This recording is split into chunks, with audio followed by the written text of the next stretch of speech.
My name's Julian Huppert. I'm the director of the Intellectual Forum here. And our aim is to get people to think and talk about interesting things. We've been going for about 6 years or so now, and we've had amazing speakers coming to talk about, well, pretty much everything. We've had Jimmy Chu talking about fashion. We've had Helen Clark, who used to run New Zealand and the United Nations Development Programme.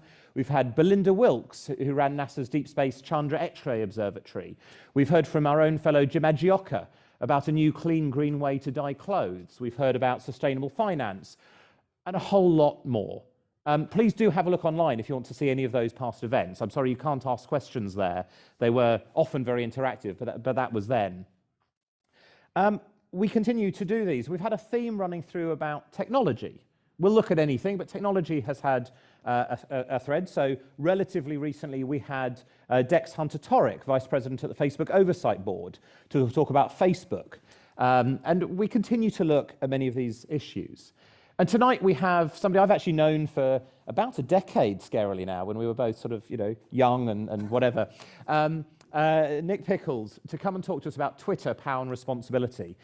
Now, there's been some press about Twitter in the last few days, which we didn't know, well, I certainly didn't know, maybe Nick knew more than I did about that, but it does mean it's particularly interesting. We're really pleased that Nick's been able to join us. So we'll have a sort of discussion between the two of us to start off with, but then I do want to spend quite a lot of time having Q&A and discussions for the audience both here and online. So if you're online, use the Q&A feature, and hopefully by the magic of technology on my phone, I'll be able to see the questions you ask, and I'll try to select those as well as going out here.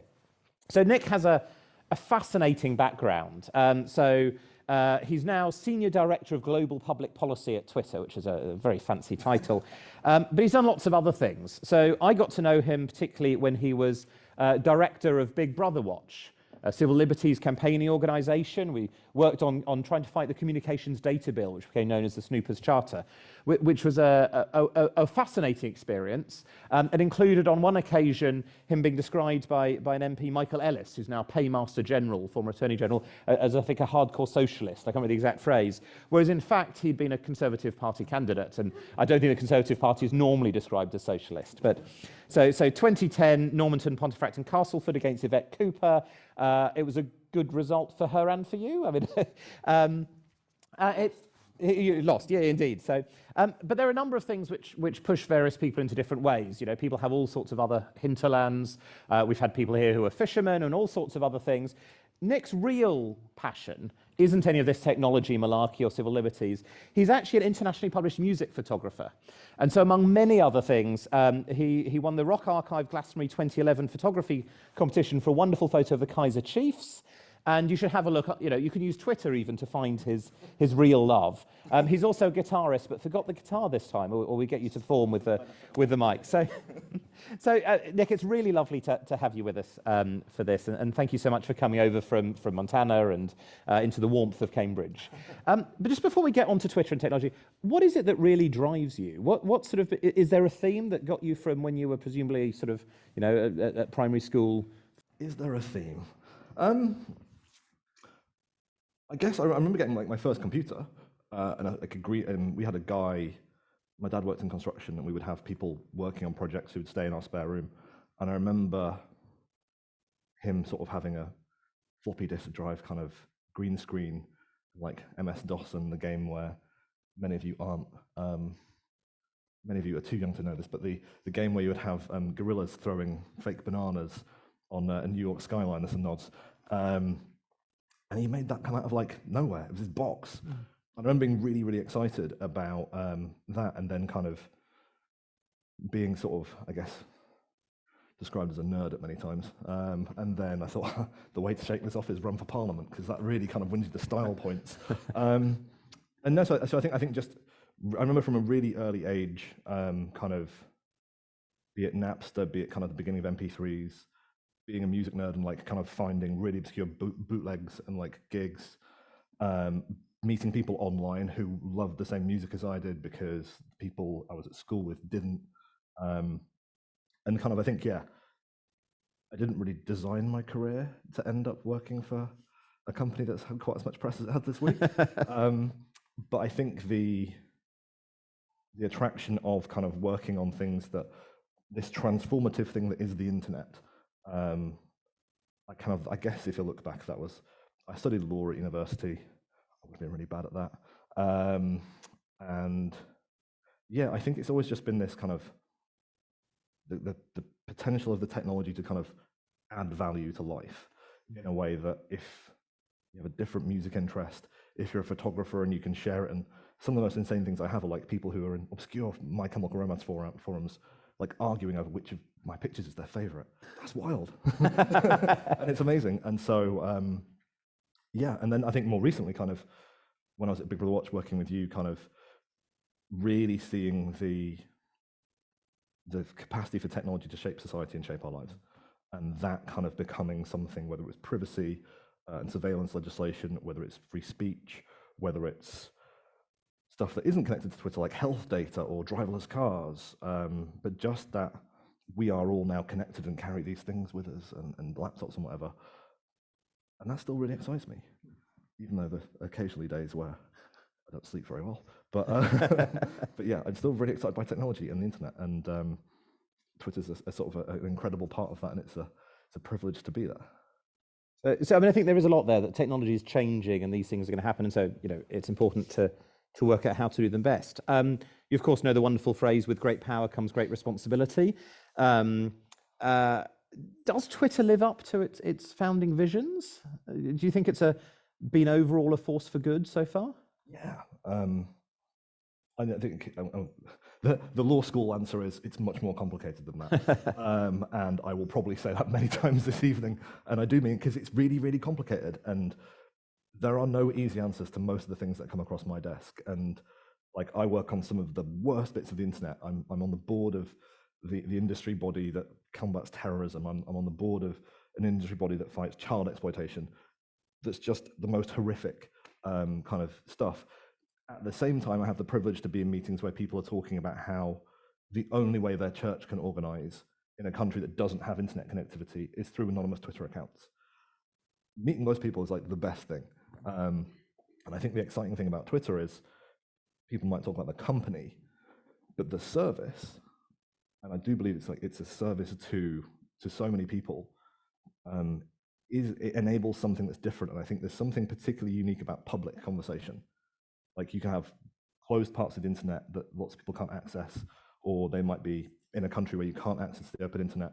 But having this public layer of conversation with people across borders, across cultures, talking to each other, there are some huge challenges that come with that. Abuse and harassment, how we deal with government legal requests, how we balance of what our rules do and what people expect us to do. But I think, every time there is something happening in the world, whether it's Ukraine, whether it's a natural disaster, whether it's people who have new ideas and are trying to reach an audience, so often Twitter's a part of that kind of journey in a really unique way. And so for me, it's just the responsibility piece of actually, how do you protect that and how do you keep people being able to express themselves and reach people? And I've been there 8 years now, which is quite a lot's changed. When I joined Twitter, we didn't have a report button. You had to go to a web form, type in kind of what you didn't like, and then send it off. And you might have heard back, you might not have done. IS wasn't part of our discussion. And so, yeah, so you look at how far we've come, and it's kind of staggering. A huge amount has changed. And at the same time, I remind myself we're just at the beginning of what is going to become. I think sometimes people think, Twitter, Facebook, Google, that's the end of the evolution. They're the big companies, and so we should just regulate for where we are. No, it's already exciting looking what's happening at Web3. I'm not sure I understand NFTs, but there's probably something there. And that's, this is going to continue evolving, and that's, again, keeps it exciting. I mean, so if we regulated for Alta Vista and MySpace, we might have missed one or two things. Yeah. But as you say, I actually don't know the answer to most of the questions I'm going to ask you, or else I wouldn't bother asking them. But I'm not a lawyer. I'm not a lawyer. But did you choose to work for Twitter because you wanted to work for Twitter, or was it an interest, 8 years ago in a big tech company, and if Google had a space, or Facebook or Microsoft or whoever, you'd have gone there? Or was there something about Twitter that was different? I think much of my work at Big Brother Watch, I'm not sure Google or Facebook would have hired me. We did the first polling, so I remember this because it was my birthday. Really bad things happen continuously on my birthday. Not bad things, but stuff. And Google published an update to their privacy policy back in 2015, maybe, which was interesting only because it was the first time that you had stacks of each Google service that had its own privacy policy. And this change basically put them all under one, which was quite a sort of seismic change, because it meant that the data they had from search, they could tie in with other services. And so we did polling in like 10 countries to ask people, what does privacy mean to you? I think one of the worst things civil society groups do is they project what's important to them on the public. They actually ask people. And so we were sat in meetings going, this is really important. And then you would talk to my parents or my friends in the pub and they'd be like, what? Like Google search is really, really good. Like it does what I want it to do. Why, like what's the issue? And so it turned out there was some really interesting international stuff. And then Snowden happens a year later. And so did a huge amount of work looking at the Snowden communications data, probably the most, I think then, was there 3 versions of it? I forget now. It's like, it depends which ones you count, Dripper and it kept kind of getting announced sort of with a sort of frequency of there's a communications data bill coming and then it would never appear. But that was, everything from logging the websites you visit, storing it, huge amount of like expansion of surveillance. And as we now know, to some extent, retrospectively legalizing what was already happening under legislation from 1984, which obviously you couldn't make up. And so I remember working on privacy for sort of so long. And the interesting thing was I started to feel that the technology was solving the privacy issues. Browsers started building things in that gave you control over blocking and tracking. Encryption started to become more widespread. WhatsApp obviously rolled out end-to-end. Apple rolled out end-to-end. And so I felt that the technology was going to deal with the privacy side of things. And where I thought the policy issue was speech. And I sort of looked across, and for me, then as is true now, the most important platform for free expression, and actually the company that I still think is at the forefront of pushing back on attempts to limit speech. Government requests, we publish, if a government tells us to take something down, we publish the court orders. So you can see like what we asked to do. Not everyone does that. It comes with a lot of risk. We tell people when we get those orders, your account is subject to it. That transparency and that kind of debate. I was in Parliament today meeting about the online safety bill, and the first item on our agenda is this is going to be bad for free expression. And I still think that, and I think perhaps it's partly because it's public.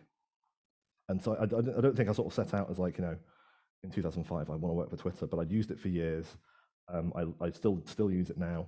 But there was something about speech as a kind of existential issue of the internet age, which I felt like I could be part of contributing to some of that thinking at Twitter. And then 300,000 committee hearings later, here I am. So I'd like to come back to speech, but just you mentioned online safety, and there's a lot of concern about online harms, and there's no doubt that there are problems on Twitter. Whether we talk about disinformation, bullying, misogyny, there's a whole long list. I'm not going to go through every single thing. How do you balance tackling those? And has Twitter done a good enough job? So I think there's two. I say there's 2 things, and then I'll think of something else when I'm talking. Number one, when I joined the company, we had one option: take something down. That was it. If we got a report, we could take it down, or we could do nothing to it. And I think that was true of most of the internet. Was that if something was violating rules, the inevitable consequence was it would get removed. That was a really bad place, because there's a huge amount of speech that falls into a middle ground that is, it might warrant a warning label, it might warrant not being the top search result on Google, it might warrant a label that says, hey, there's some context to this you might not have, but you don't need to remove it. And so I think that's probably one of the biggest areas where I think Twitter's made progress, but there's a huge, that landscape is actually ripe for more innovation. We started doing pre-bunks now. So if we know something's going to be happening, rather than waiting for kind of potential misinformation to happen and then responding to it, it's like, actually, if we tell people the good information early, we can actually get out. So things like, elections is a good example. You can provide pre-bunks to obvious stories that are going to come out. And then the second piece is probably around kind of, what's the word? Mechanical. Like, I guess when I joined the company, we didn't do anything unless you told us. So if there's something on Twitter that was harassing you, was containing something that broke our rules, we waited to be told before we went looking. And I think there's been a huge shift in most of the tech industry as to actually we can be proactive in finding things. So, particularly things like, IS propaganda. If the same piece of content gets uploaded again and again and again, we should be able to proactively find it rather than waiting for the same piece of content to be reported. And I think that change I think it's now upwards of like 60% of the content that we remove, we find before anyone reports it. And I think long term, where that points you towards is a world in which if you're looking at a decentralized world of how social media content could be in many more places than just on a few services, actually the challenge becomes, rather than people finding content and looking at it, it's how do you make it harder to find? So, because it will exist somewhere on the internet, it'll be on a blockchain, it'll be on someone's server, it will exist somewhere. And so if you set yourself up with the objective being bad stuff should never exist, the future of the internet is going to make that incredibly hard. So if you're a service like Twitter, it's actually more about how do you proactively find the bad things and then make sure people don't see them, as opposed to, I think, where you are now, which is find and remove.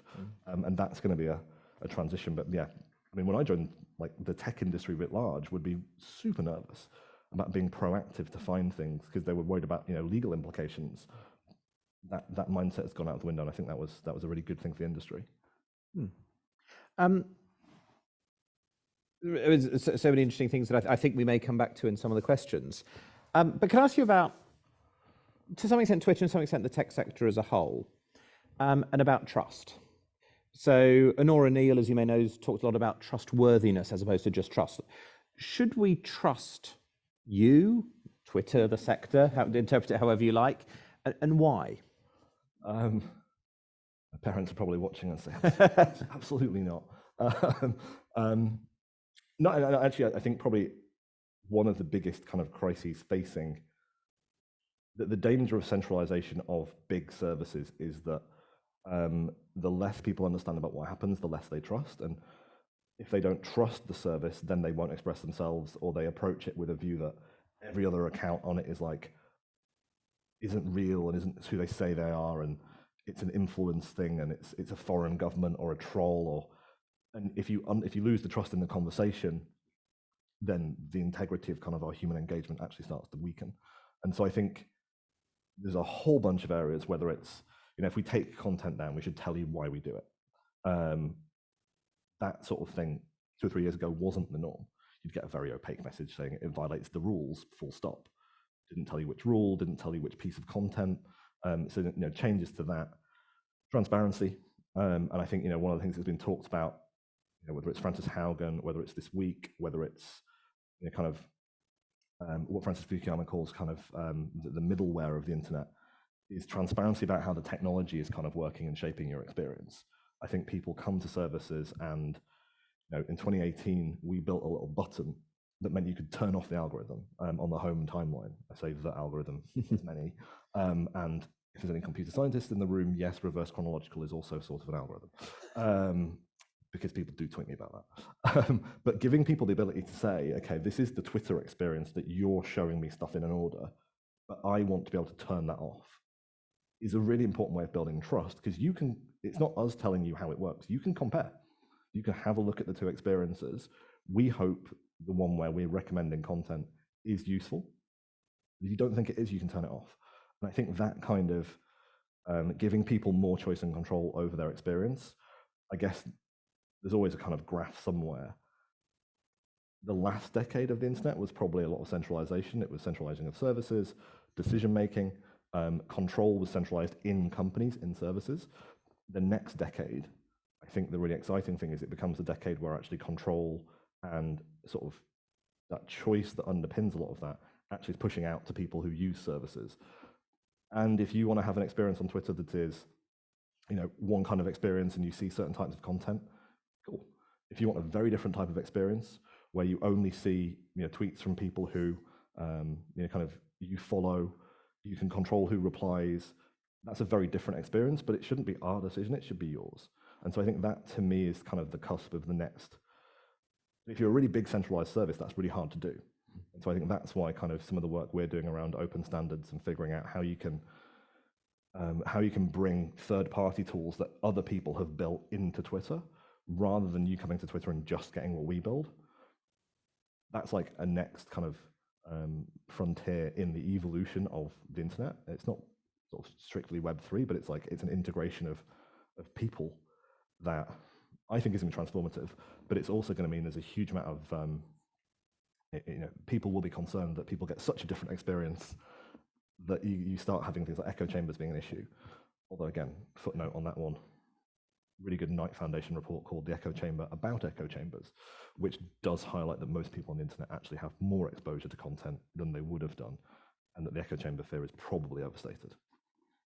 Which is itself a fascinating topic. I've actually published a paper on some of those things, but I'll spare you commenting on that. So, but it's interesting, I mean, because to some extent, Twitter has always enabled some of that. I mean, I access Twitter through Echophon, which means I get to control it and not see any of the ads, which is quite convenient. But I suspect that doesn't help the business model. But for now, it's like, I think again, like we've all taken for granted that advertising is the predominant model. It doesn't have to be. I think we're at a point where we launched a thing called Twitter Blue with subscriptions that did have an NFT integration. I think, again, it's that kind of that centralization of kind of business model, of technology, and of experience. We don't need to take for granted that that's the only way of doing things. It's just that that's what's sort of built up in recent years. I think it's incredibly important you have a free service that people can access for the benefits that we talked about of a public platform. But there are different ways to do it in advertising, and advertising comes with trade-offs that I think have been widely discussed and are fair concerns. So one of our alumni and a former speaker here, Sam Gilbert, who wrote the book Good Data that you may or may not have come across, did an analysis of Facebook and the extent to which it has major issues, which we might come back to, but it does represent a financial transfer because it's of its free nature, that the money is taken in America and Western Europe and spent elsewhere. So there's an interesting question about whether subscription models are beneficial or not. But while I'm mentioning Facebook, I said, I think in the introduction about Dex Hunter-Torek, who spoke from Facebook's oversight board. So Facebook's gone for the approach of having a sort of semi-external body to keep a check on it, which is something DeepMind Health did with AI and healthcare. I was involved with that. You don't have anything like that. Is that because you don't think it's the right thing to do, or it's too risky? Should you? No, and I think it's a really interesting, like it's still at the experiment stage, I would say, and I think it's a really interesting effort. I think, some people have said it actually is a smart way of getting responsibility for hard decisions out of the company. I think there's a really big risk that if you have, like, there's different layers you can look at this. There's the piece of content layer, there's the kind of the account layer and the policy layer. And if you have a system where individual pieces of content, and everyone struggles with this, individual pieces of content are the thing you focus on, you get really, really into the minutiae of like one post, and you miss the landscape of the policy. And I think there's a kind of question about how you, again, is the question, did you enforce the policy correctly? Or is the question, what's the better policy framework that would solve the overall problem you're trying to solve for? And I think that's the really important question to get to, because actually, if you've got a policy that 10 years ago was really well intentioned and now isn't working, the question you want to be asking is, well, why isn't it working and what should we have instead? Not, should this account be banned for a week or a month, or should it be put back on Facebook? I think the second piece of it, which is slightly different between different services, is the speed with which Twitter moves. Those kind of decisions versus the speed of the platform is like, how do you have that process but at the speed of Twitter? And that's really, really hard to do. So, it's not much, if you're in the middle of a huge social movement, and 3 months later you get told we should have not taken that post down, it doesn't really help, it doesn't solve the problem. And so I think we're doing a lot of thinking about procedural fairness. Like, actually, what does the process look like by which you make a decision? And then how do you give people transparency? How do you make sure that the rules that you see on the help center can be understood by people? Like, I'm a fairly simple person from Wakefield. Like, a lot of my internal Google comments are, I don't really understand this. Like, we're all really, really close to the detail, and we're all looking at these really technical examples of this type of content and this type of content. If you can't read it, have it with a plain reading and go, oh, I get if I did this, it would break the rule, well, then it doesn't serve the purpose you needed. So I think there's And again, it's V1.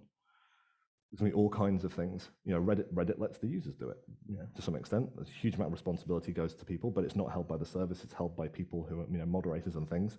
That's a really interesting model.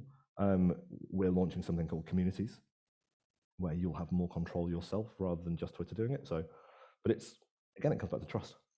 They're trying to solve a problem about people not trusting their decisions and enforcing the rules. The question is the thing that gives people concern about that enforcement solved by an illustrious group of people pontificating over, kind of like one or two pieces of content for a service that has hundreds of billions of pieces of content? I don't know. It might solve one problem for one audience, but does it solve the problem for everybody? Hard to say. In a bit, we'll come to questions, so please do start thinking of what you want to ask, and the same for people online on the Q&A thing. A couple of areas I'd like to pick up on before we do. So one is a really nice document, I'm going to be positive rather than just sort of pretend to be neutral, about protecting the open internet, your regulatory principles for policymakers. And I don't know, did anybody actually see this when it came out? Which is fascinating. We have a fairly well. I mean, I did because you told me about it. But it's it's essentially 5 principles. I've put them here just in case you can't remember any of them. But do you want to say a bit about what you were trying to do with some of those principles? And because I mean, they're quite. I'll let you read them out if you want to. But what are your views about what we ought to be trying to do for an open internet? I'll let you find it on Twitter. It's more interesting than me reading it out. I think. So the big question for us is, I work with the teams in our kind of company's sort of headquarters nominally, although obviously the past 2 years, what is the headquarters has changed. And we were getting asked the question from people in India, from people in Europe, working in Brussels, people in the UK or Australia, who were all having conversations locally about policymakers want to regulate the internet. And what do we think? And the challenge is that you end up in a situation where you respond to every individual proposal. You never actually say, what does good look like? What's an approach to policy that we think serves not just what is good for Twitter, but actually is what is good for the open internet? Because Twitter is a company, and I think it's important to remember that like the threats to the open internet don't just come from governments. Like there are commercialism and commercial companies are part of the landscape of what's shaping the internet, not least because the infrastructure, the services that you use every day are provided by companies by and large. So this was our effort to put down some kind of North Star principles so that when we were talking to regulators in different countries, we had a kind of consistent, these are the things that are important. Now, in some countries, protecting intermediary liability protection, Section 230 in the US, the e-commerce directive in Europe, is really important because that's the policy debate they're having. In India, they're talking about verification and identity. And so I think it was an effort, but it was also an effort to actually kind of, hold our hands up and say, like, is what we are doing as a business reflective of our commitment? And that's things like, saying that people should have control and choice over algorithms. That's really important. But we should still build that. It's not enough just to say we think other people should do something, like we should do it ourselves. And so it was an effort to kind of bring together our product and our service with a vision of what good regulation would look like for the internet. Do ever read the paper? It's only 10 pages. We kept it short. The first draft was longer. So, and there's some interesting stuff there about, the point 1 talks about human rights, which is, I have to say, rather unusual in tech company language to sort of put human rights right at the top. So I would suggest having a look at it rather than, I won't read it out. What I will read out is a quote about free speech. So would you agree that free speech is the bedrock of a functioning democracy and Twitter is the digital town square where matters vital to the future of humanity are debated? That sounds like a lot of what, kind of when we were working on the paper and we were working on kind of having some of the debates internally around how do you balance, different uses of the service. That's exactly the kind of thing that we were trying to get to, and it's an imperfect process. And I think we were talking about this earlier, but like it's strange. We came out of a pandemic and went into a war, and so there's been a huge amount of conversation about like companies need to do X to solve Y problem, and generally speaking, that is do more to restrict content, do more to remove content. And I think particularly at the beginning of a pandemic and the beginning of a conflict, there is a degree still of like probably overcorrection to you know, we didn't know how to respond to COVID. You know, it took the WHO 6 months to say it was an airborne, you know, virus, and so we were kind of, it's not something any of us have thankfully had to deal with before, and I think it's a reflection on, you know, we need to make sure that we ask those questions, because, you know, if we have overcorrected, then it's important to kind of, and I think you've seen that in a whole range of issues in a whole range of countries, actually, like, you know, hearing people talking about kind of, maybe we have, as a society, moved too far into kind of a space where we're intolerant of views, and not of action, but of views and ideas. And I think, you know, it's a good thing to be having a debate around, actually, what does a correction look like, and what does that healthy civic space look like? So my family's from Australia, and in Australia there are these wonderful sweets you can get, sort of polo-shaped or sort of long, thin sticks, sort of pale pink, and they are really sweet, you know, wonderful, delicious, friendly, things you would share with everybody, and they're called musk. I think that name has other connotations in the context of Twitter than these wonderful things. And you've talked about, you know, this week's news. Obviously, we want the full details. You know, nobody's listening. What's happening now? What does this all mean? Not joking. I was on holiday Monday and Tuesday. I'm on the board of an international development charity, and we have an away day every year. We would have a board meeting, then an away day to talk about kind of an unrelated, but in 2019 we kind of got together and said, you know, what's the equivalent of a meteor hitting beginning of 2020, what's the equivalent of a meteor hitting kind of, you know, we should think through these big existential issues to make sure that when something does happen like that, we can respond as an organization and respond successfully, help people protect themselves, and then 3 months later we're in a pandemic. So that was a little bit too prescient. And so we had delayed getting together as a board until literally Monday and Tuesday this week. And so I was officially off work in a room talking about, you know, how do we get people humanitarian assistance in Ukraine, and how do we make sure that, you know, long wave radio is still usable to get people information about evacuating, and how to deal with things like, you know, the suppression of technology services in Russia, and how does that affect things? So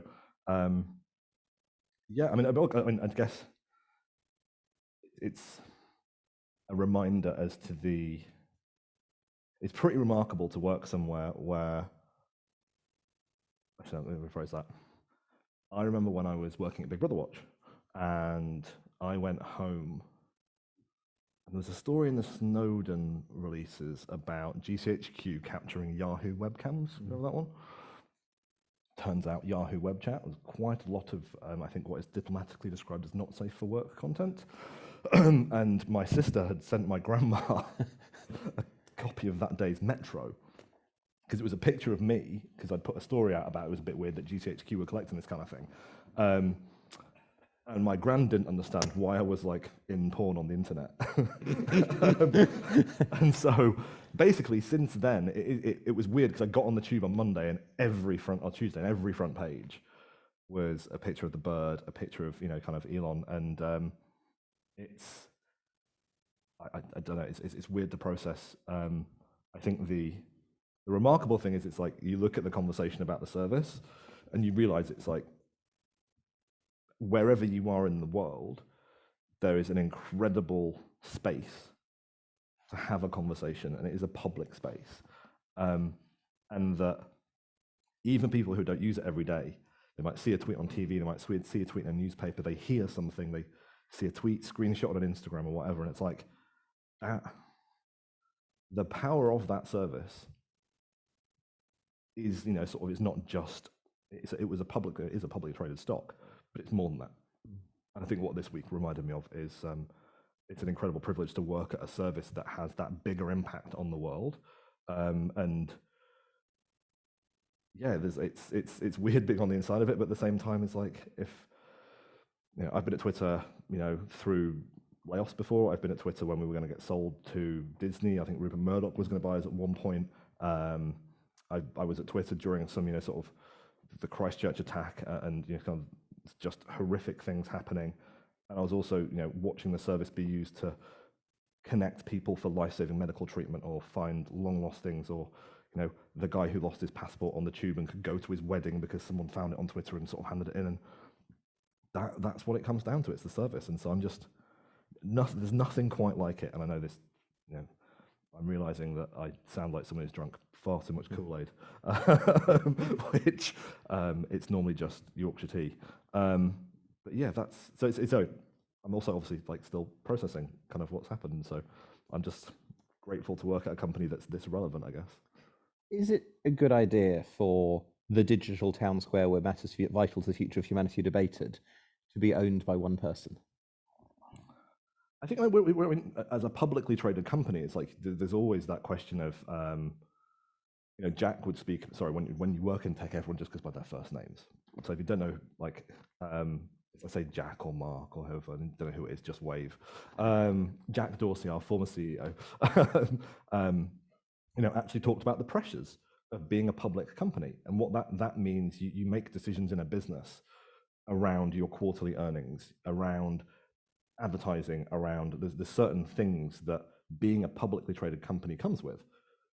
And so there are absolute upsides to not being a publicly traded company, particularly for a service like us that is under political pressure all over the world, that is under pressure to intervene in how people are kind of connecting. And so I think the question of ownership, to me, the Washington Post is similarly owned by an individual, does and continues to do incredibly important journalism. And so for me, it's the service is what matters. And I think, as is natural the case, there's lots of hypotheticals this week. There's lots of kind of people kind of pontificating and speculating on what might happen.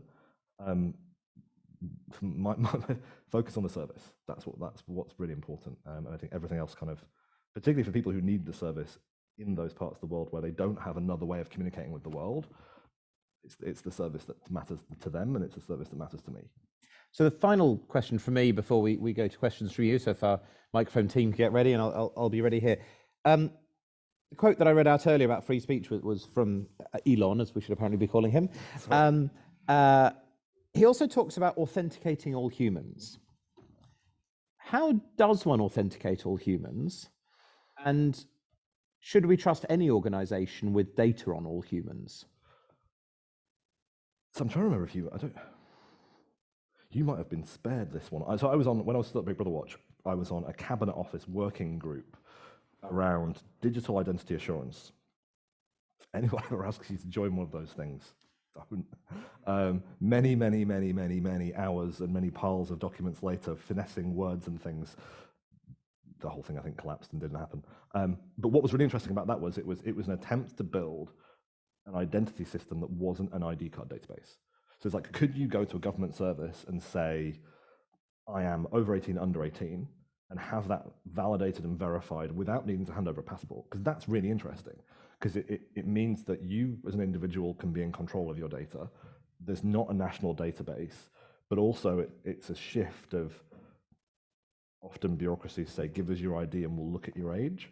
Whereas the correct question is, are you over or under 18? And then you just need a yes, no to that. You don't need a date of birth. So I actually think, firstly, you can absolutely build a system around identity that doesn't involve a kind of centralized database in a sort of traditional sense. Secondly, back to your trust question, I think identity is, whether it's crypto and kind of changes in finance, whether it's speech platforms, whether it's other parts of the internet, whether it's gaming or whatever, identity is kind of at the heart of all of those services. And particularly if you get into a world where you have, a kind of horizontal layer of, and this is the Fukuyama thing, like middleware, a horizontal layer of payment providers, identity providers, infrastructure providers, and then services get built on top. Identity is at the heart of all of that. If you don't need to know that you don't need to see someone's passport, but if you know that Twitter has verified that person is a real human, and it's not even a question of do they use their real name? It's more, is the person you're talking to representing themselves in a way that is accurate? That builds trust. And it solves some of the challenges around fraud. It solves some of the challenges around things. I mean, it's not quite know your customer, but it's a different variety. And that's anyway. So I think 100%, if you can solve identity as a layer, and the really fascinating thing about Twitter is, because it's public, if you solve identity with Twitter, right now we have the blue check mark. Sorry, my design colleagues will correct me. It's a white check mark in a blue circle, not a blue check mark. But like if you've got one of those, that's a sign of kind of authenticity and a sign of kind of some people think it's celebrity, some people think it's notoriety, whatever. But scale that out and build an identity system on a public service, and you can actually build something that enables lots of other stuff and improves trust. I don't know if that answers your question, but. So, any questions from the audience? Totally fine. If you just, yep. So there's one over here, and if we take this one here, and then there's one at the back, and if we can get somebody upstairs for the next one. Oh, fantastic. So, yeah. Thank you, Nick. And might be drawing some assumptions for this question, but interesting to ask. So you described, I liked how you put the layers of policy. You have your accounts, your content, and then your public policy. So in that policy layer, because Twitter is a global organization, it has a lot of political and private pressure. I'm interested to the decision-making process inside Twitter. Would you describe it as a sort of government that every couple of terms is a little bit more on the left, a little bit more on the right, or a continuous internal debate on what's the best course of action? Any of my colleagues watching on the live stream would be unimpressed if I didn't suggest there was a debate, because I'm often one of the people going, "Are you sure?" And no, there is, and I think the weird thing is most of the decisions we're making are often totally not. Like the majority of tweets don't have anything to do with politics. The majority of our decisions don't have anything to do with politics. And you're really looking at is this sarcasm or is this intent? And, was this word used in a threatening way or a coded way? And what's the cultural context behind a word that might change, a layperson's reading to the intent of the speaker and the impact it would have on the person receiving the message? So yeah, so there's always again, it's really, really rare we have simple decisions to make. The overwhelming majority of them are you're balancing kind of, and again, I think the oversight board question, we're balancing decisions in ways that because of the cross-border nature of it, even governments often don't have to think about, something in one country that's legal, in another country that's illegal, or in one country is culturally acceptable, and one country is definitely not culturally acceptable. And even just in some cases, the cultural norms around speech are different. And so the way that you might talk about somebody else, or you might talk about something. So our biggest challenge, and I think the challenge for the whole of the internet, is all of that is people spending a huge amount of time digging into stuff. And the pressure from regulators is do it faster, automate it, and use technology. David Cameron used to have this phrase of just put your best people on it, as if kind of, we have a B team of people in the office, just I'm working on shit. And then when we put the best people on it, kind of I go home and they bring someone else in. That's the challenge. Is all of those decisions right now are being made by humans, and it's slow and it's cumbersome and it's complicated. The idea that you can just throw some tin at it and put AI in charge is no. And I spend a lot of my time telling policymakers the phrase artificial intelligence is used way too often to reflect what is pretty rudimentary kind of machine learning. There was a question at the back, and then I'll bring a couple from online and then go up to the top. Hello. Your principles on open internet sounded really interesting, something I'll definitely read up. I mean, does Twitter have any principles that guide your decisions within the business and kind of protects the platform? And if they don't, do you think they should do? Yeah, and it's a good example of the point about being a company. So if you're a company registered in Delaware, as we are, there are legal obligations on the business and on the board. And then we would have, we point to things like the UN Charter on Human Rights. The business and human rights team at the UN speaks to my team on a regular basis. So you're guided by those. And then, we would have principles about, for example, do you want to reach every person on the planet? Is that something that guides the service? Or are we happy saying, again, a really hard trade-off is, what's the trade-off in losing access to a country over an individual piece of content? Because you don't defend that one piece of content, but everybody else in the country loses access to the service. So yeah, we have thought long and hard about principles about harm mitigation. and published those. Our biggest challenge is that there's so many distinct bits of the business that finding an umbrella that kind of covers everything, where you put a data center versus how you do content moderation are quite different decisions. So it's evolving, but yeah, that was why in the principles of the regulation, we did want to try and put something down to say, when people say, what does Twitter kind of stand for? It's like, there you go. And number one is human rights and free expression. So before we go up to the top there, question from one of your Safety Council members, Alex Holmes. Hey, Alex. Sorry, which camera's on? The one with the red light at the moment. What's your take on the UK's online harms bill going through Parliament? What do you like about it? What don't you like? I was asked this in a hearing once, and I think it was the facetious law student in me had seen in the bill there's this category of other illegal. What is that? Which that's kind of when you're reading quite a dry bill, it's like things like that I cling to as vague forms of amusement. I mean, I think what it's really good at is it's getting away from this mindset, and the DSA is the same, of looking at individual pieces of content. Like if we have hundreds of millions of tweets every day, billions of pieces of content over the course of a month, we're going to get things wrong. Like even the most accurate system in the world is going to have mistakes. And if you scale that to the number of tweets we have, a 99.99% accurate system is still going to have hundreds of thousands of mistakes in it because of the scale we're operating. And I think the fact that the Online Safety Bill has said, the question isn't, did you make the right decision every time? It's, is the system right? Is the process right? And did you follow that? And that kind of systems and process approach is really good.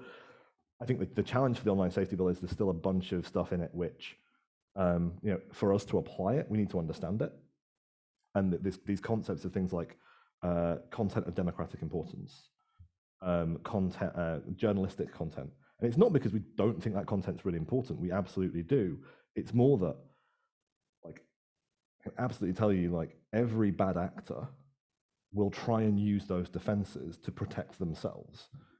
There have been people who have been convicted of terrorism who may well then show up and say they're a journalist or run for office.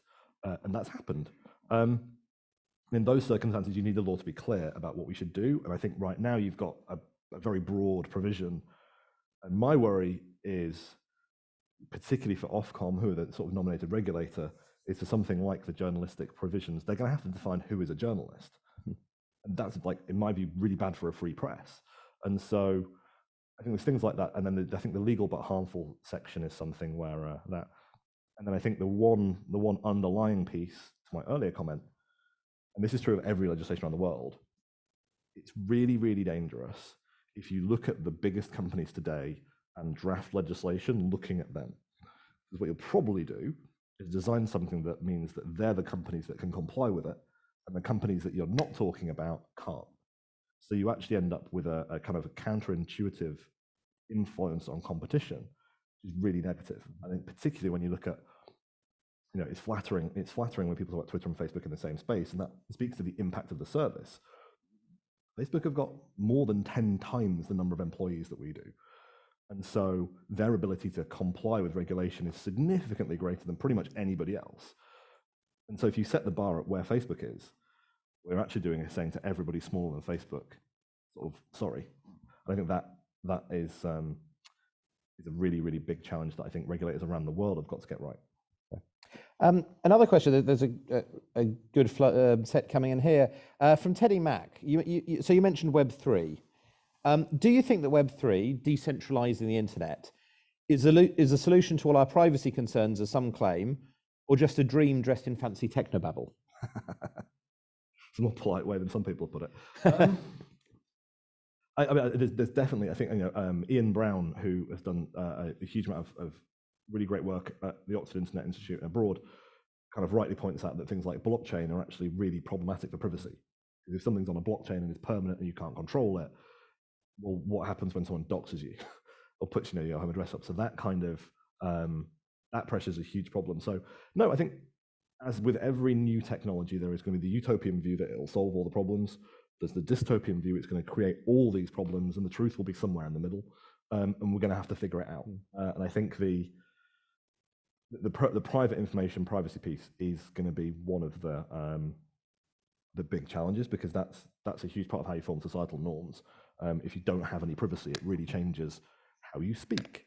if you start self-censoring because you feel everything you say is being public, and you don't have the ability to segment different things to different people, that affects what you feel free to say. And so I think the challenge for Web3 is bad things on the internet are not going to go away, and people will try and exploit new technology.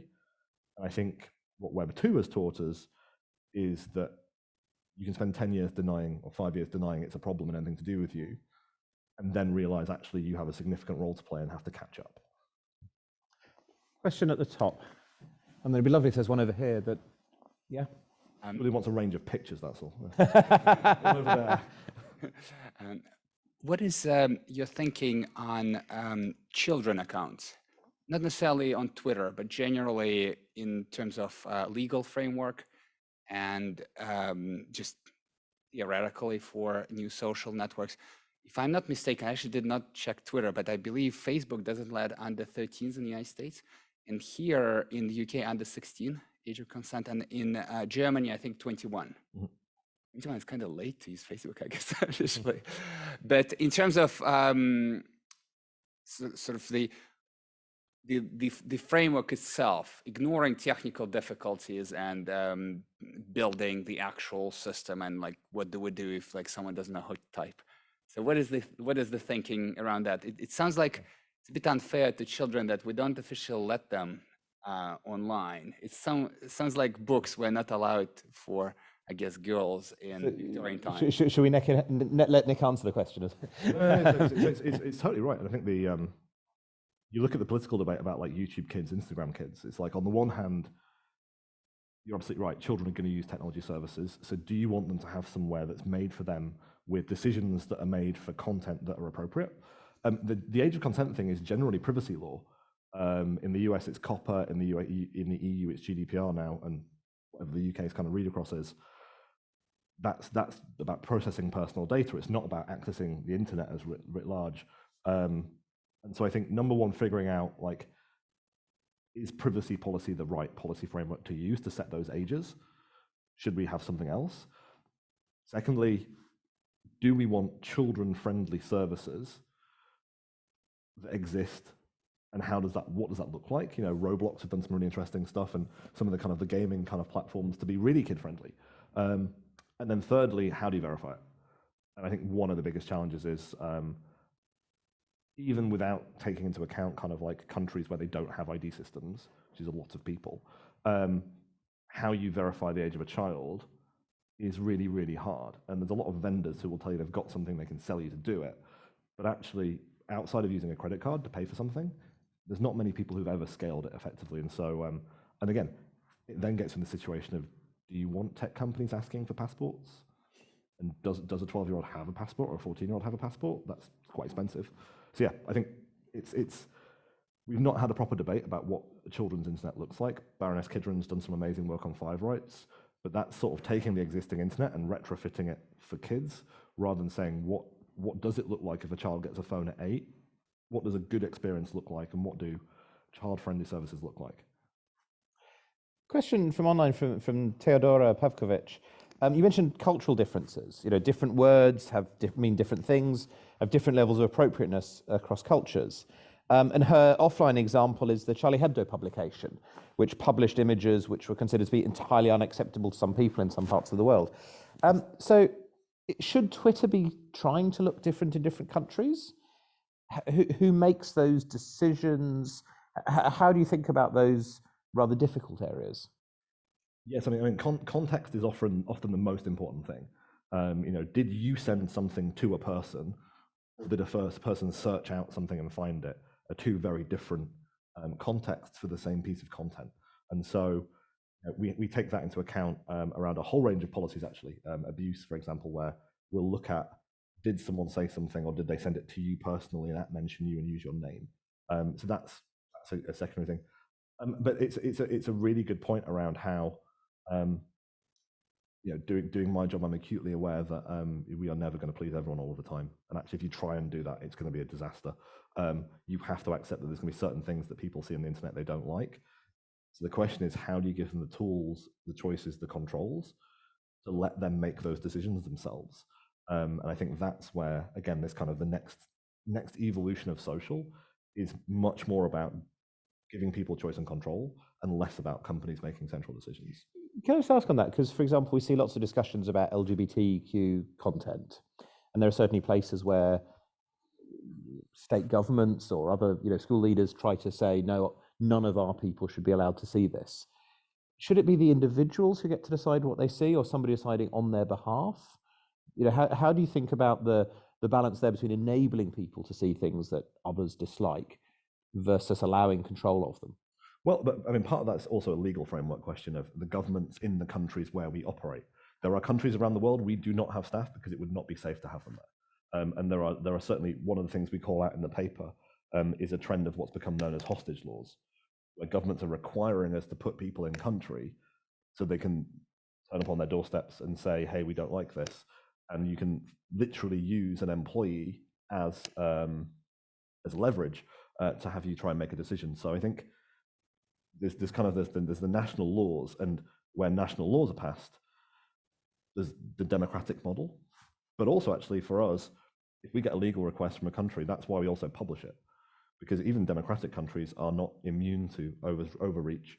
And so transparency is a big part of the accountability framework there. So for us, it's not just about should we make the decision, it's also we should tell people so that if in the case of a court order, they can go to court and argue the legal request rather than us making the decision for them. There's a question right at the back, and then I'll take the one sort of right over by the sort of metal framework. So. Yeah, you were talking earlier about the button to control the two different sorting algorithms, and it kind of like loops around again with what you're talking about now with giving people the power to make the choice of and the controls to choose kind of the content that they do and don't see. I'm pretty sure that the majority of people won't even notice that control exists, and even if they do, they won't really understand the process or the algorithm itself that's behind that. So what kind of level of responsibility do you feel in educating people in kind of, it's not really a choice if you don't really know what the options are? No, and any of you who are behavioral economists will also remind me, it's also not a choice if we give you too many choices. And you go, here's 20 different options. So I think finding that balance, I think transparency is really interesting because you can publish code, which is a really, really useful form of code. But if you haven't got the data to reproduce the effect of the algorithm, then you have a limited window. So I think it's not just about the mechanics of the code. It's also about whether it's, we published a paper about amplification of political content. One of the questions we're being asked is, well, we did that research. How do other people reproduce it? How does peer review work in a situation where we're using our own data? And so I think it's giving people choice. It's about enabling transparency. Long term, it's also about taking it out of Twitter. And so I think you should be able to build your own algorithm and bring it in. And that's the open standards piece. So if you can actually have, or a media organization or anybody in theory within a set of rules should be able to say, we're going to offer this service to anyone with a Twitter account. And as Julian says, you then get to choose. And so it's not just us giving you a menu.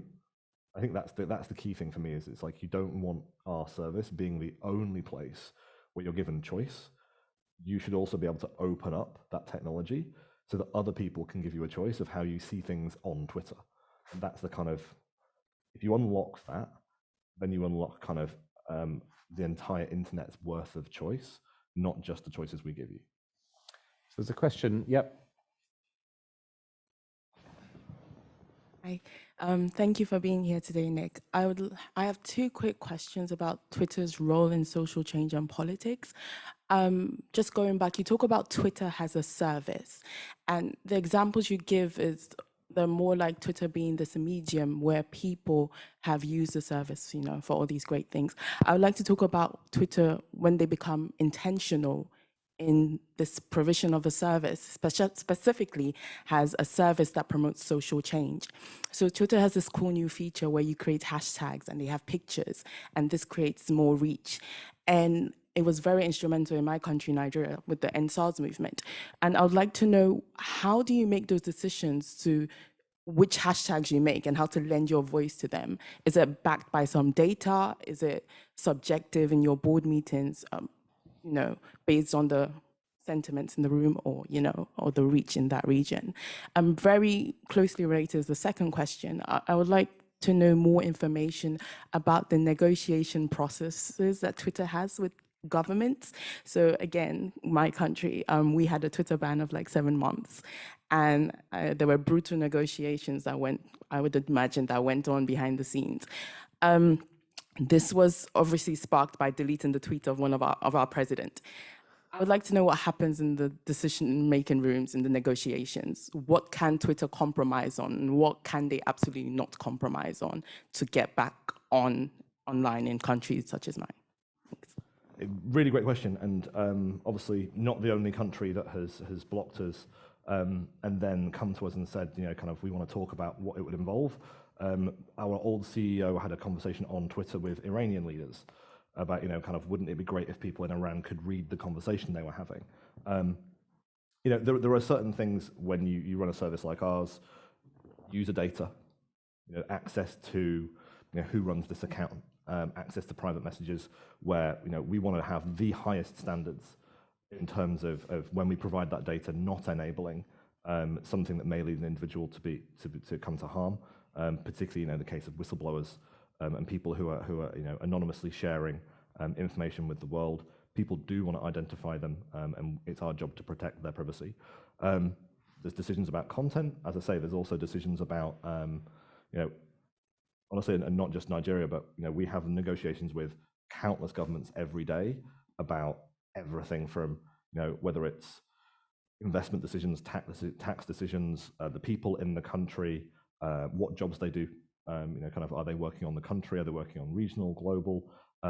Where are executives visiting?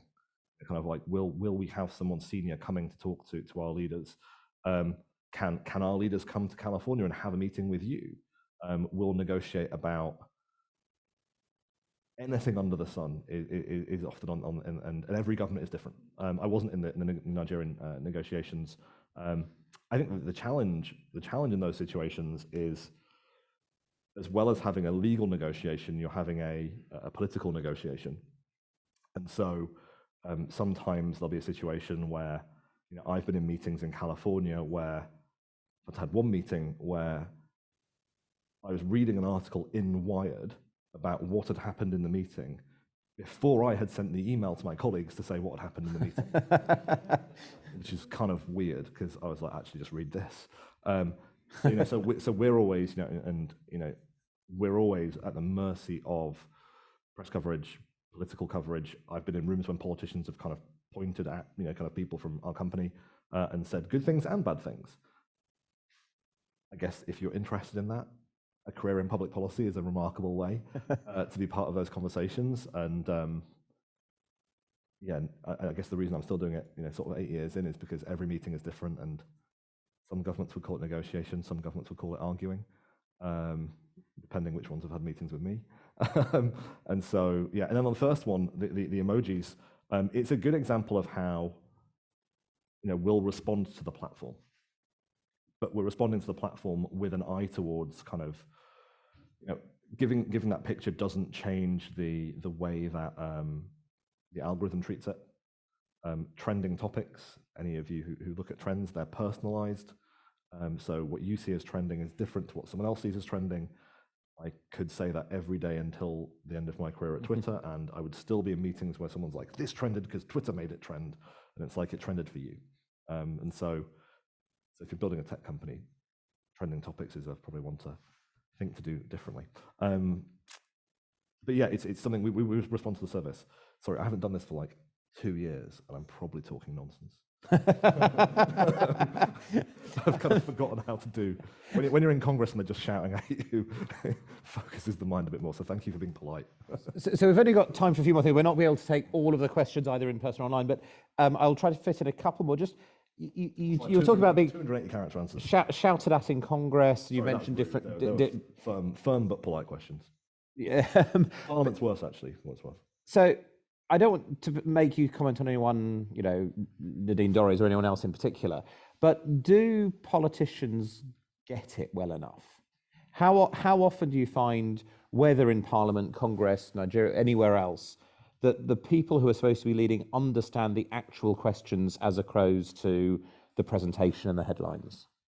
Yeah, and I think there's often I was at a Tory Party conference a few years ago, and someone asked Amber Rudd the most horrendously kind of insulting question about encryption, and kind of presented it in the way of like, if you were just clever and you would, and it was just like, I was just sat watching, kind of going like, I get like you have strong views on her policy position on encryption, but it's not from a lack of understanding. It's a lack of trying to balance incredibly hard policy. I disagree with her policy too, but it's not like there's not like a really compelling challenge she's trying to solve.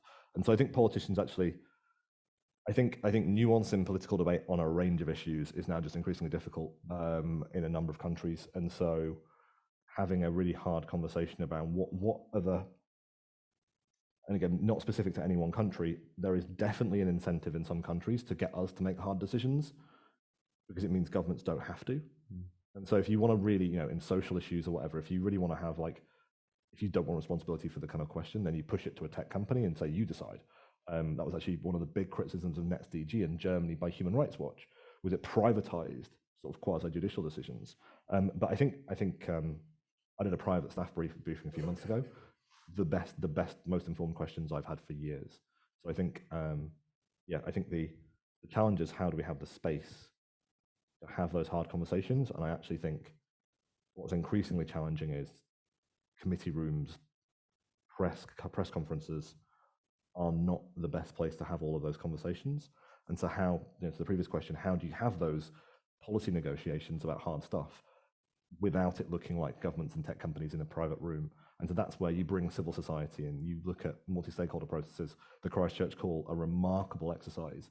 First time I've ever been sat in a room with civil society groups and governments talking about stuff. We can do way more to build multi-stakeholder solutions to problems. Question which in some forms has come in a few times here. While I'm secretly, while Nick's answering, if you just put your hand up, I'll try and fit in the last one or two, so I know who wants to be there. But it's come in different forms a few times. Previously banned people.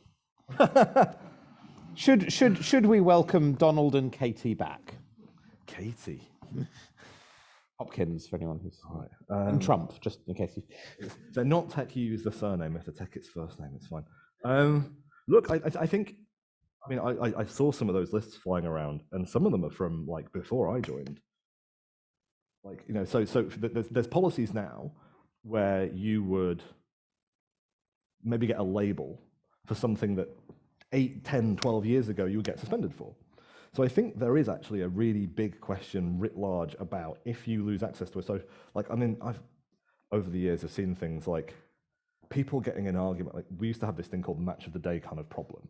And it was people who'd gone to the pub, would come home, watch match of the day and get in an argument with a football fan. And they both end up threatening each other and both get suspended. Like, that was an application of the rules. The content broke the rules. Was that a good thing long term to say that those people lose access to a digital service that connects the world because they got in an argument over football? I mean, that I think, and so what is the journey back for any account? It's something that I think like industry writ large has not figured out, because there's things where you see this in drugs policy, like a totally different one that you did a lot of work on, people who are in jail for things that are now legal, and like we've kind of got this sort of the digital equivalent of that, and so I think it's not really about any one account. It's about how do you solve that broader issue of permanently removing people's access to services is generally speaking a bad outcome. And so I think the question is like, what does the solution to that look like? And I think we're a long way away from figuring it out. I won't comment on what redemption means for either Donald or Katie. I think the last question we can fit in the room is up there. Nick, thank you. Can you speak a little bit, please, to the invasion of Ukraine by Russia, and how is that? What challenges that brought to the company in the last 2 months? And do you feel that you've come to any solutions, and have those solutions been quantitatively different from other challenges you faced? Thank you for raising it. I think it's a reminder that the questions that we're discussing have like some of the things the Ukrainian government has talked about in terms of how they use Twitter to get their message to the world is an incredible reminder. But also, I think they tweeted out a crypto wallet address. They've raised tens of millions of pounds to support the aid effort through signposting people to crypto, which is remarkable for a government to do. So, I mean, interestingly, we back in 2017 removed Russia Today and Sputnik's ability to buy advertising on Twitter. I think there's a whole other conversation about earned reach versus bought reach. It's the reason we banned political ads is we didn't think for politicians you should be able to buy reach. You should earn it, and you earn it by people sharing your content. And so having already many years ago removed kind of Russia Today and Sputnik and their associated entities' ability to advertise, that changed the dynamic actually early on. Secondly, we had labels on Russian government accounts and Russian media accounts. So if you saw an account from one of those entities, it had a label on it that said Russian government. We actually saw in the Hong Kong protests that not having those labels, we saw information coming from people who were part of state media assets or were spokespeople for ministries, and people didn't have the context. They just saw a name and a profile picture. So adding those labels, I think, is a really good way of giving people extra context, and it helps them understand what's happening without needing to remove a government department from Twitter. We have seen attempts to manipulate the service. We've removed more than 100,000 accounts that we've seen involved in that. We have seen people obviously denying what's happened and denying things like atrocities that have been well documented. I think the other thing that's been a real challenge to us, and if you look at something like content depicting prisoners of war, this is also, those of you not familiar with Bellingcat, there's a book out recently worth reading, an amazing organization. They're part of kind of what's become known as the open source intelligence, OSINT kind of community. There's people geolocating pictures that are tweeted and mapping in Google Docs and all kinds of software, like individual things that are happening in the conflict that may end up getting used in the ICC, that may end up getting used by other journalists to sort of establish facts on the ground when they're being denied by the Russian government. And so that's new. Like even compared to conflicts 2 or 3 years ago, the scale to which people who are not in governments and actually often not employed by media organizations, although many excellent journalists are doing this too, piecing together the reality of conflict through material shared by people in Ukraine on social media, again, is kind of a remarkable thing, and why it's, I think, a reminder for us that when we're crafting policies, it's never as simple as this piece of content always needs to come down. There's always a question mark around what's the other use. Is someone using this to build an evidence case for a humanitarian purpose, or is it propaganda? And we need the ability to distinguish between those. And the challenge, as I was saying earlier, is technology isn't there yet. So you still need people to do this. And the mistakes that we've made, where we've suspended accounts, have been usually because technology has caught a false positive. But the challenge is during a conflict, you want to move quickly. You want to use all the tools at your disposal. And so it's a fusion of every challenge you face in an incredibly critical time when there's literally lives on the line. And again, a reminder that kind of whatever we do and the privileges that kind of we get as employees at the company, it is a service. Final thought. Jerry's final thought. Are you an optimist? Do you think things are going to get better in the next, let's say, decade? Or are you more pessimistic? I got asked this. I was doing a conference of the week and someone said, "Oh, Nick, to you for the optimistic note." And I was like, really? I guess. Yeah, no, I am. I think anyone who has met me before would be perhaps surprised by me being an optimist. But yeah, I think there's always challenges, and there's always, I think the biggest thing that gives me caution, if you go back to like the Arab Spring, is people believe the hype. And I think the biggest sort of problem, many of the issues we've dealt with for many years have been caused by people believing the hype about the tech industry's role in the Arab Spring and actually diminishing the role of the people who are on the streets putting their lives on the line. and the journalists and the activists who organized, and like they did that. We were part of their toolkit, but they did it. It wasn't a tech thing. And I think the exciting thing for me is like, once you get over that and you actually sort of remember that you're a service to other people, it's not your job to do these things, it's your job to enable people to do things.